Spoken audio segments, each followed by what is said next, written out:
Ժողովուրդ ջան, ճիշտ է ասում Վայե Ղազարյանը, մինչ մենք հորդորում ենք զավակներին, որ հատկապես տարեց ծնողների նկատմամբ ուշադիր եւ հոգատար լինեն, կան ընտանիքներ, որտեղ ոչ միայն հոգատար չեն, այլև ծնողին սպանում են։ Չեմ կարող բացատրել, թե ինչ զգացումներ ունեցա Գյումրիում, երբ որդին պատմում էր, թե ինչպես է սպանել հորն ու մարմինը թաղել։ Չգիտեմ, իսկապես բաներ կան, որոնք ոչ մի կետ չեն տեղավորվում առողջ մարդու բանականության մեջ։ Ժողովուրդ ջան, ուշքի եկեք, այսօր ենք սենց գնում։ Գյումրիի սահմռկեցուցիչ դեպքին կանրադառնանք տեսանյութի վերջում։ Հիմա ավելի սենց ասեմ, թեթև բաների մասին խոսենք։ Չնայած ինչ թեթև, հենա տեսնում եք, լավ էլ ծանր է, կցորդիչով բեռնատարա, մնում է հասկանանք, թե այդ ինչպես է ստացվել, որ այսօրն է ընկել։ Այդ հարցը պիտի տանք 38-ամյա Կարենին, հենց նա է եղել այս զռլամա Իվեկոյի ղեկին, երբ քաջ հայտնի Երևան երազ ճանապարհին, ավելի կոնկրետ Վեդիի խոշոր ասած համայնքի տարածքում դեպի Երևան ընթանալիս կորցրել է մեքենայի կառավարումը, անցել բաժանարար գոտով, հայտնվել հանդիպակաց երթևեկելի գոտում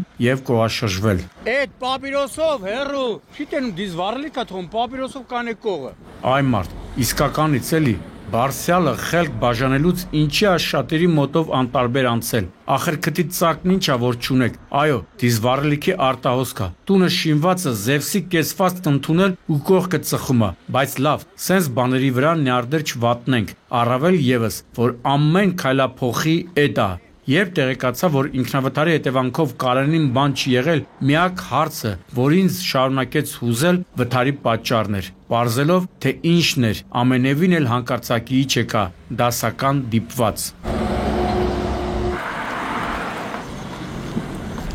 Էսա չէ տրակ է։ Այսին զետում։ Պարզվում է, որ այս հսկայական բեռնատարի կողաշրջման պատճառը մեքենայի անվադողի պայթելն է եղել։ Ասենք քանի անգամ ենք զգուշացրել, որ այս կարգի բեռնատարները պետք է միշտ զննել, եթե սրան լավ չես նայում, ինքն էլ քեզ է համարժեք պատասխանում, թե բա վարորդին ենթարկեցին սթափության փորձականության սթափ էր։ Բարեկներ ջան, այդ ինչ կապ ունի, ասում եմ անիվն է պայթել, դուք ավելի լավ է երթևեկությունը կարգավորեք, թե չէ նենց է ամբողջ մայքով փռվել ճանապարհին, որ տվյալ երթևեկելի գոտիով գնացողները ստիպված դուրս են գալիս հանդիպակաց։ Արդեն սպասում են ու բացեն էլի գոնես մի երթևեկելի գոտի բացում։ Հա, թե չէ էսի գիշերը վաբշե բան կլինի։ Էս էլ մյուս ինքնավթարը, բայց այս անգամ ոչ թե բեռնատար կցորդիչը, այլ գլխակեր BMW-ն, սակայն երկու պատահարների միջև տարբերությունը այսքանով չի սահմանափակվում։ Եթե նախորդ դեպքում, ինչպես արդեն ասացի, պատճառը մեքենայի անիվի պայթելն էր, ապա Սարալանջ Արտիկ ավտոճանապարհի Հառիչ գյուղի վարչական տարածքում կատարվածի պատճառը ըստ հավաքվածների կարող էր արագության գերազանցումը լինել։ Չեմ վիճի, նամանավանդ եթե մեքենան այս վիճակում է հայտնվել։ Մեջը մարդիկ կա։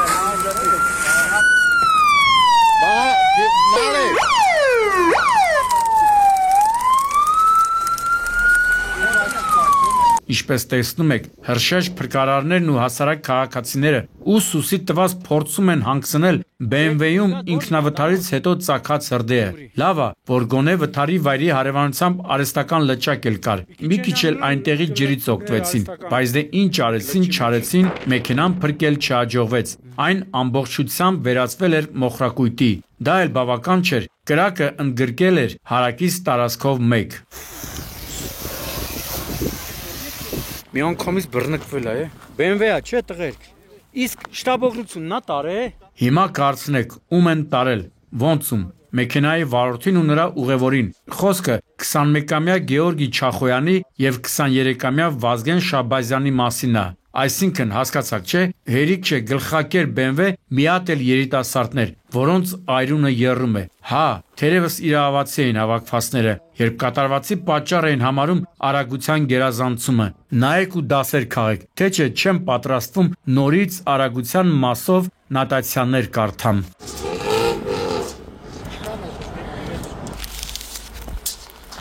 դո մեկ ինքնավթար, մեկ էլ շղթայական ավտովթար, ընդ որում Երևան-Գյումրի ճանապարհի 60-րդ կիլոմետրին ժողովրդին հայտնի Թալինի Վիշկայի մոտ տեղի ունեցածը ինձ եւս մեկ անգամ ապացուցեց, որ անկախ տարիքից պետք է հավատալ հրաշքների։ Հեսա կասեք Շամշան, էլի ընկար լիրիկայի գիրքը, լիրիկա չի ժողովուրդ ջան, ոչ էլ ֆիզիկա, ճակատագիր, ավելի ստույգ բախտ։ Մի խնդրեմ ասեք, այս գլխիվար շրջված կապուտ Շևրոլեին նայեք, ասենք ոնց կարող է այս կարգի հարվածից ու շուր գալուց հետո ստեղ ողջ մարդ մնար։ Ընդհանուր 3 ավտոյա։ 5-ը վիրավոր, չէ՞։ Դառա 6։ Վաշ։ Կամ այս 2 օպելները, հերիք չի օպել են, մի հատ էլ էսորն են։ Տրամաբանական հարց կառաջանա, իսկ մեքենաներում քանի մարդ է գտնվել, ճիշտ հարց է, ու էլի մեկ անգամ համոզվեցի, որ Զակոն Պոդլստին չունի ժամանակային սահմանափակում, ուշադրություն։ Մեքենաներում ընդհանուր առմամբ 10 մարդ է գտնվել, 10 մարդ, որոնք եւս ճաշակեցին ավտովթարների դառը համը։ Երբ հասա դեպքի վայր, ասացին, որ երթևեկելի գոտուց դուրս հայտնված 3 մեքենաների ուղևորներին տարբեր աստիճանի մարմնական վնասվածքներով տեղափոխել են Թալինի հիվանդանոց, որտեղից մի մասին տեղափոխել են Երևանի մասնագիտացված հիվանդանոցներ։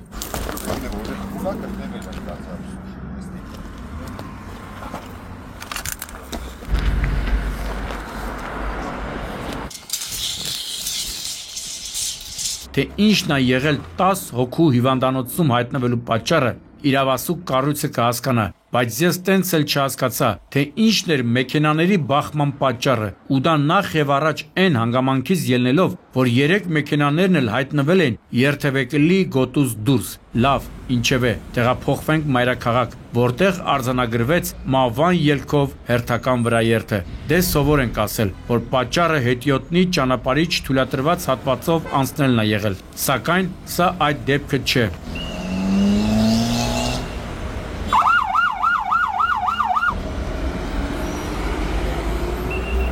Հենա, ինքներդ եք տեսնում, որ դեպքը տեղի է ունեցել Խաչմերուկում, ավելի կոնկրետ Արցախի պողոտա Ռոստովյան փողոց Խաչմերուկում։ Տղամարդ հետնյոտը փորձել է ճամփան կտրել թույլատրելի հատվածով, սակայն որտեղից որտեղ հայտնվել է անհայտ մակնիշի եւ համարանիշի ավտոմեքենան ու մահացու վրաերթի ենթարկել նրան։ Հիմա կարծնեք, որ եթե չես նշում մեքենայի մակնիշն ու համարանիշը, կարելի է ենթադրել, որ վարորդը դեպքի վայրից փախուստի է դիմել։ Կպատասխանեմ, որ այո, հենց տենց էլ եղել է։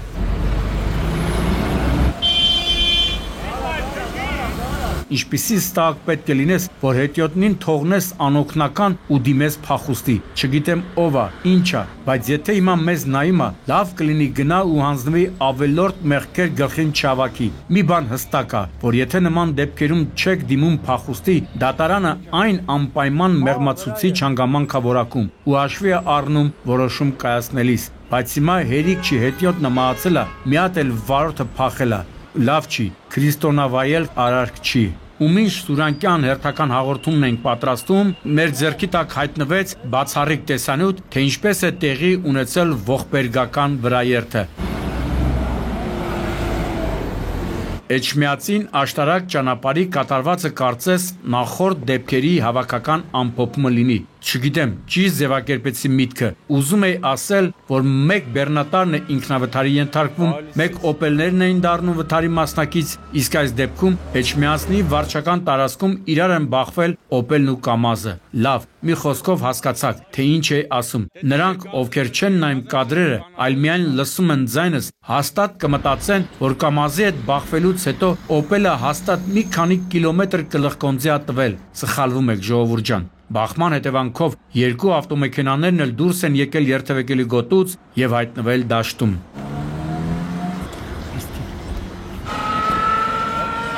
Գիտեք, տպավորություն էր, որ կամ օպելը փորձել է շրջադարձ անել ու ընկել է կամազի դրբիտակ, կամ էլ փորձել է կամազին վազանց կատարել։ Բայց վերջինի վարորդին այդ գաղափարը դուր չի եկել ու պատժել է օպելի վարորդին։ Համենայն դեպս, դատելով մեքենաների դիրքից, այդ վարկածներն էին առաջ քաշում դեպքի վայրում հավաքված քաղաքացիները։ Ասացին, որ մինչև իմ հասնելը 2 հոգու տեղափոխել են հիվանդանոց։ Հարցիս, թե որ մեքենայում են գտնվել նենց տարօրինակ նային, կարծես ասեն, էդ ինչ հարց ես տալիս, պարզ չի, օպելի մեջիներն են։ 2 շտապով եկե։ Ու լավա շուրջ եկե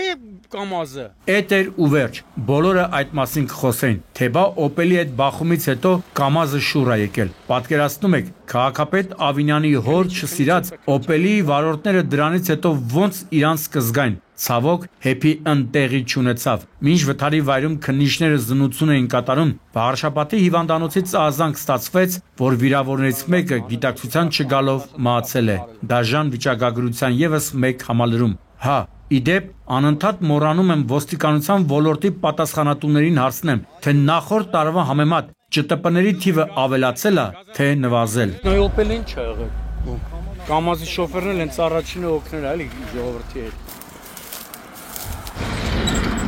Եկավ այն ամենատհաճ պահը, որի մասին խոսեցինք տեսանյութի սկզբում։ Լավ, ես չեմ հասկանում։ Ինչ կարգի տականք պետք է լինել, որ ձեռք բարձրացնել սեփական հոր նկատմամբ, մարդու, ով քեզ կյանք է նվիրել։ Միայն այդ հանգամանքը բավարար է, որպեսզի ամբողջ կյանքդ նրան պարտական լինես, բայց արի ու տես, որ այլ կերպ մտածողներ էլ կան։ Երբ ահազանգ ստացա, թե Շամշան հասի Գյումրի, ստեղ շատ ինտրիգային ու ողբերգական իրադարձություն է տեղի ունեցել, չէի կարող պատկերացնել, թե ինչի մասին է խոսքը։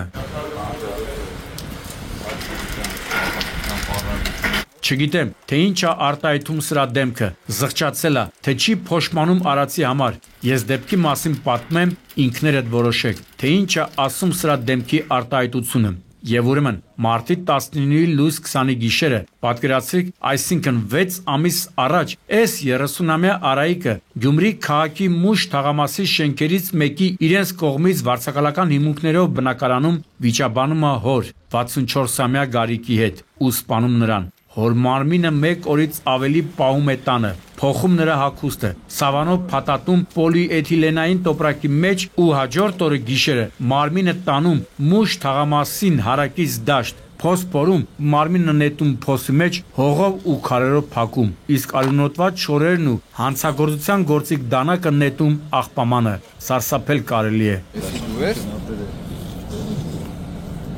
Իրանն է թե ինչ։ Այսինքն է շալվարները կորբանը։ Ինչպես հասկացաք, դեպքի վայրում ենք, որտեղ ստահակը պատմում է, թե ինչպես եւ ինչ պայմաններում է հոր մարմինը տեղափոխել ու թաղել դաշտում։ Փաստորեն 6 ամիս անց ոստիկանության մուշի բաժնի ծառայողների հմուտ եւ հաջողված աշխատանքի շնորհիվ հաջողվում է բացահայտել հանցագործությունը ու արդեն մուշի ոստիկանների եւ Շիրակի քրեական ոստիկանների փաստերի ճնշման տակ նա խոստովանում է կատարված զարուրելի հանցանքը, ինչպես ասում են, լավին լավ, վատին վատ։ Տվյալ դեպքում իրավապանները բարձրության վրա են գտնվել։ Հիմա դե ասեք, այսքանը իմանալուց հետո ինչ էին արտահայտում հայրասպանի աչքերը, որ ասում եմ գժանոցը լայնորեն դռներն է բացել շատերի առաջ, չեք հավատում։ Գագիկ Շամշան, Սուրանկյուն։